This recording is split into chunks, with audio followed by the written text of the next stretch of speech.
Very warm greetings to one and all. Today we'll discuss second chapter of class 10th from the book First Flight, Long Walk to Freedom by Nelson Mandela.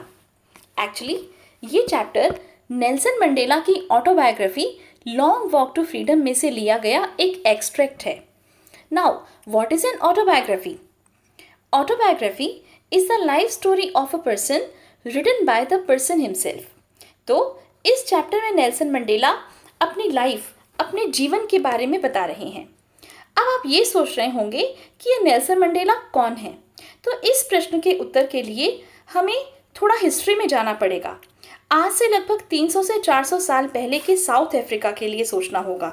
जी हाँ, ये लगभग वही समय था जब यूरोपीय देश एशिया और अफ्रीका जैसे महाद्वीपों को अपनी कॉलोनी यानी उपनिवेश बना रहे थे.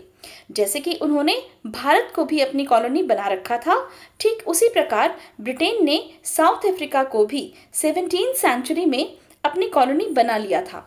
और फिर वहाँ भेदभाव की शुरुआत हुई गोरे और काले लोगों के बीच में, जिसे हम अपार्थीड या नस्ल भेद या रंग भेद की नीति के नाम से जानते हैं.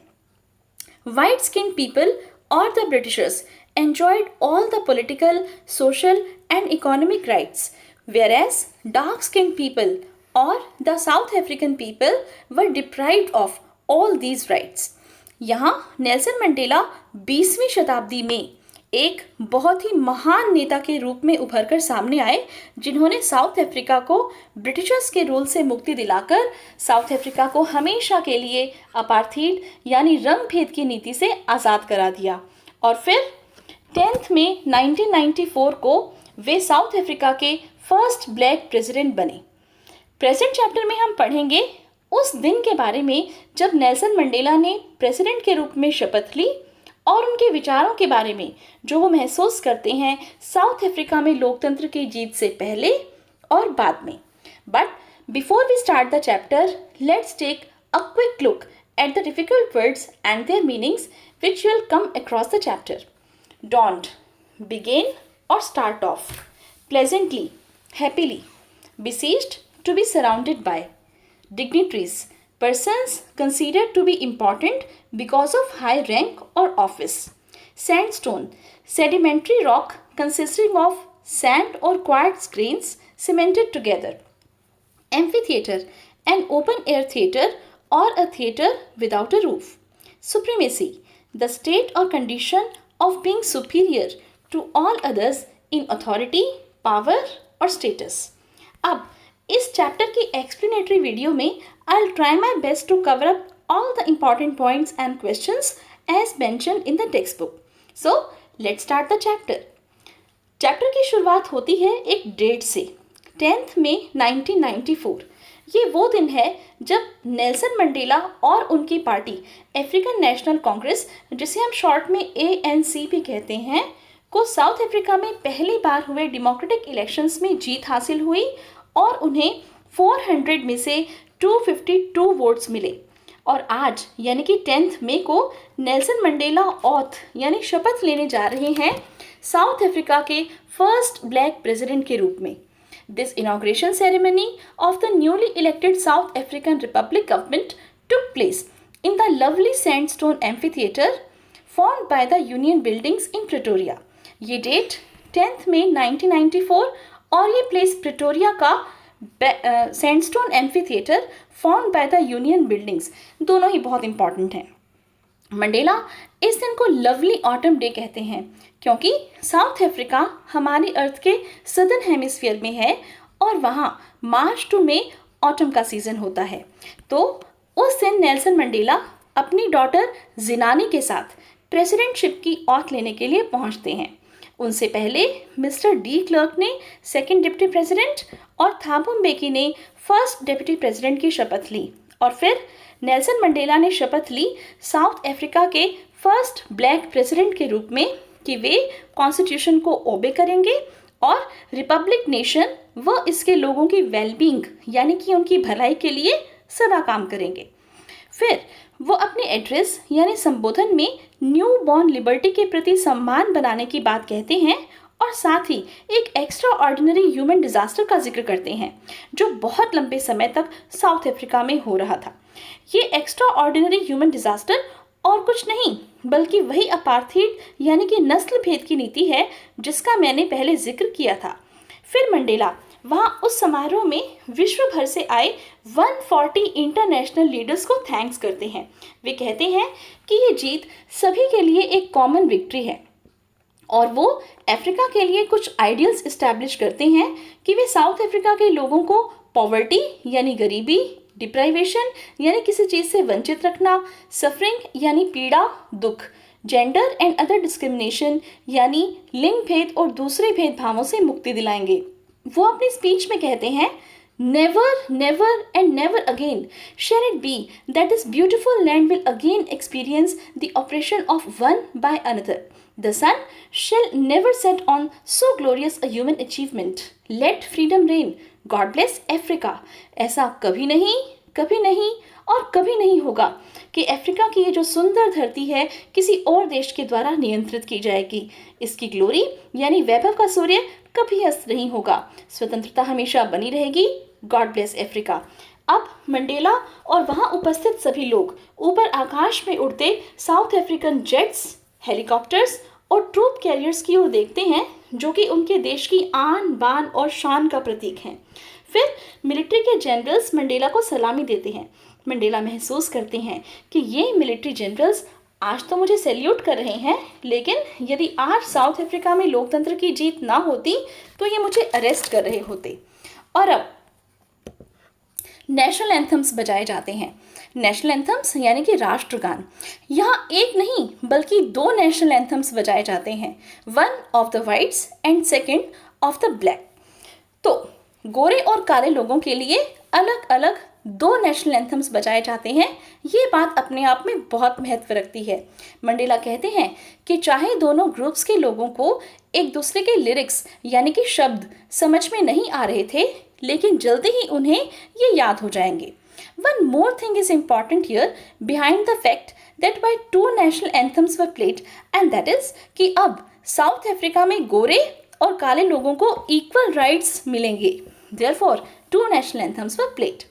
अब मंडेला जिक्र करते हैं first decade of 20th century में किस प्रकार वाइट स्किन पीपल ने रेशियल डोमिनेशन इस्टेब्लिश किया था और किस प्रकार अब last decade of 20th century में वो सिस्टम यानी कि अपार्थीड पूरी तरह से एबॉलिश यानी नष्ट हो चुका है और अब पूरी तरह से जस्टिस और इक्वालिटी यानी कि न्याय और स्वतंत्रता इस्टेब्लिश हो जाती हैं। वो कहते हैं कि ये दिन सिंपली एक सम है of all those African patriots who had gone before him. इस बात से मंडेला दुखी हो जाते हैं कि आज वो उन सब अफ्रीकी देशभक्तों के बलिदान के लिए उनका धन्यवाद नहीं कर पा रहे क्योंकि वो सब मंडेला से पहले गुजर चुके हैं। साथ ही मंडेला मेंशन करते हैं कि अफ्रीका की यह धरती मिनरल्स और जेम्स यानी कि खनिजों और रत्नों से भरी पड़ी है, लेकिन इसका ग्रेटेस्ट वेल्थ यानी इसकी सबसे बड़ी संपत्ति तो यहाँ के लोग हैं। वो कहते हैं कि अपार्थीड की इस पॉलिसी ने लोगों को बहुत ऑप्रेस किया है। It has created a deep and lasting wound, और इसी जुल्म और पीड़ा से it has produced man of such extraordinary courage, wisdom and generosity that their like may never be known again, कि उन जैसे लोग अब शायद फिर कभी नहीं मिलेंगे। The pictures of all those courageous people is given in your book, Oliver Tambo, the Walter Sisulu, the chief fishers, the Robert Sobukwe. और इन्हीं कॉमरेड्स की वजह से वो करेज का मीनिंग समझ पा रहे हैं। Mandela says that courage was not the absence of fear, but the triumph over it. The brave man is not he who does not feel afraid, but he who conquers that fear. Courage यानी साहस का अर्थ डर या भय का न होना नहीं है, बल्कि उस डर या भय पर जीत पाना है। वो मनुष्य हिम्मती या साहसी नहीं होता जिसे डर नहीं लगता, बल्कि वो साहसी है जो उस डर के ऊपर जीत पा जाता है। अब एक और इम्पॉर्टेंट कॉन्सेप्ट आता है जब मंडेला कहते हैं कि no one is born hating another person because of the colour of his skin और हिज बैकग्राउंड और his religion. People must learn to hate, and if they learn to hate they can be taught to love, for love comes more naturally to the human heart than its opposite. कोई भी इंसान पैदा होते ही औरों से नफरत करना नहीं सीखता। जब वो उसके आसपास के लोगों को किसी और से नफरत करते हुए देखता है तो वो भी उनसे नफरत करने लगता है। तो इसका मतलब ये हुआ कि hate is not natural, it is taught. घृणा सिखाई जाती है, और यदि घृणा सिखाई जा सकती है तो लव यानी कि प्यार भी सिखाया जा सकता है, क्योंकि love comes more naturally then hate. इसके बाद मंडेला ट्विन ऑब्लिगेशंस यानी दो तरह के कर्तव्यों का जिक्र करते हैं। He says in life every man has twin obligation to his family, to his parents, to his wife and children, and he has an obligation to his people, his community, his country. यानी एक कर्तव्य तो अपने परिवार, माँ बाप, पत्नी और बच्चों के प्रति, और दूसरा कर्तव्य समाज और देश के प्रति। साथ ही मंडेला कहते हैं कि सिविल यानी कि सभ्य और ह्यूमेन यानी मानवीय समाज में एक इंसान दोनों तरह के कर्तव्यों को निभा सकता है। लेकिन आज से पहले जो साउथ अफ्रीका था, जिसमें हम जैसे काले लोगों के पास कोई अधिकार नहीं थे, उस समय हम किसी भी ड्यूटी को नहीं निभा सकते थे। अब मंडेला फ्रीडम, आज़ादी के बारे में मेंशन करते हैं, और वो ये बताते हैं कि एज अ बॉय, फिर एज अ स्टूडेंट, और फिर as a grown up man, उनके अनुसार फ्रीडम क्या है।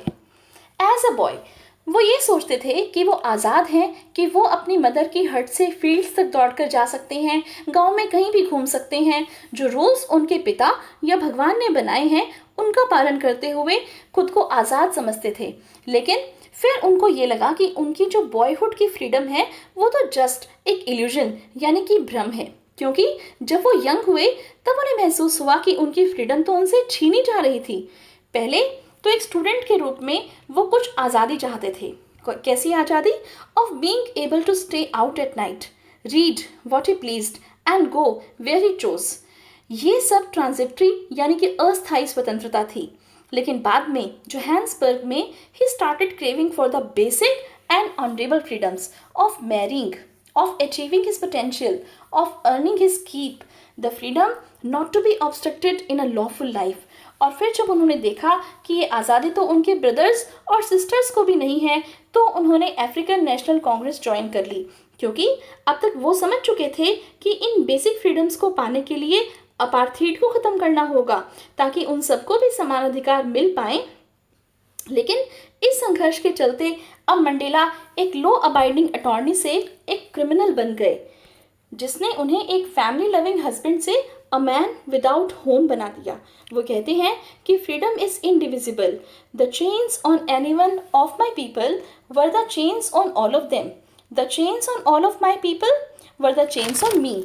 आज़ादी को तोड़ा नहीं जा सकता।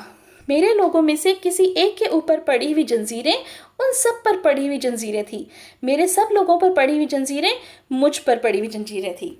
और एंड में Mandela mentions that the oppressor must be liberated just as surely as the oppressed, यानी जो इंसान किसी और इंसान को दबाता है, उसे कंट्रोल करता है, उसे भी लिबरेट होना चाहिए। किस चीज़ से? प्रेजुडिस और नैरो माइंडेडनेस, यानी कि पूर्वाग्रह, घृणा और संकीर्ण मानसिकता के कारण ही कोई इंसान ऑप्रेसर बनता है, और वो ऑप्रेस्ड यानी जिसे नियंत्रित किया गया है की तरह ह्यूमैनिटी यानी मानवता से वंचित हो जाता है। यानी यहाँ दोनों का समान रूप से आज़ाद होना जरूरी है, ऑप्रेसर का भी यानी कि कंट्रोल करने वाले का भी, और ऑप्रेस्ड यानी कि कंट्रोल होने वाले का भी, नियंत्रित होने वाले का भी। तो ये थी लॉन्ग वॉक टू फ्रीडम की कंप्लीट एक्सप्लेनेशन। आपने देखा कि किस प्रकार नेल्सन मंडेला ने अपनी ब्रेवरी, स्ट्रेंथ और फियरलेसनेस से साउथ अफ्रीका को लिबरेट किया। इसीलिए उन्हें साउथ अफ्रीका में फादर ऑफ द नेशन कहा जाता है, जैसे कि हमारे देश भारत में महात्मा गांधी को फादर ऑफ द नेशन कहा जाता है। Now you also take thorough reading of the chapter, and now it's very easy for you to find out the answers of questions of the textbook, as I've completed all the details of the questions and answers in my explanation. Thanks a lot for watching. Thank you so much.